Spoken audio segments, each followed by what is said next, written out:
pensons qu'ils veulent extirper l'activité de soins. Ils nous disent qu'ils vont amener des services administratifs, mais en fait, probablement, ils ne les amèneront pas, mais ils pourront le revendre, de même qu'ils veulent revendre le siège à PHP, où il y a actuellement des secteurs administratifs pour éponger une dette qu'ils ont eux-mêmes construite.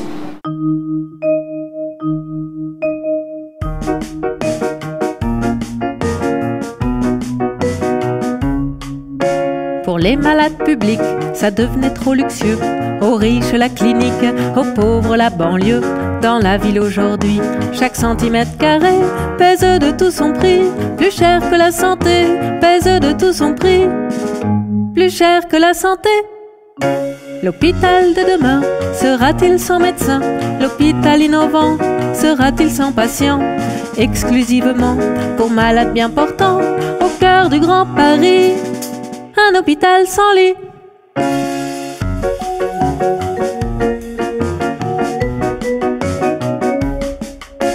Au son de l'Angélus, la pression du marché exerce un stimulus sur les bureaux huppés.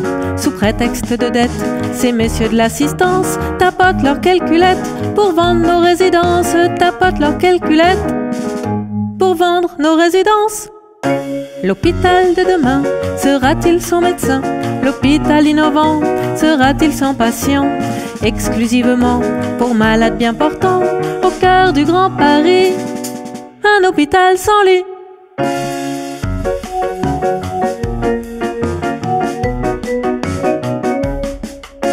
À Lyon et à Marseille, l'hôtel Dieu 5 étoiles savoure sa lune de miel intercontinentale, pendant que les couloirs du service des urgences, tout remplis de brancards, se vident de leur sens. Tout remplis de brancards, se vident de leur sens.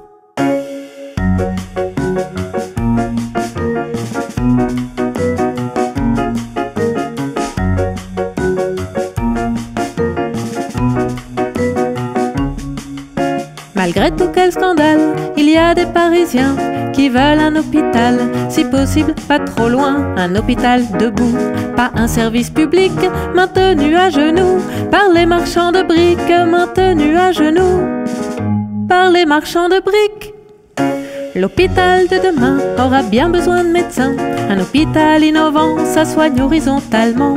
Il faut à l'hôtel Dieu un hôpital sérieux au cœur du Grand Paris. Pas d'hôpital sans lit.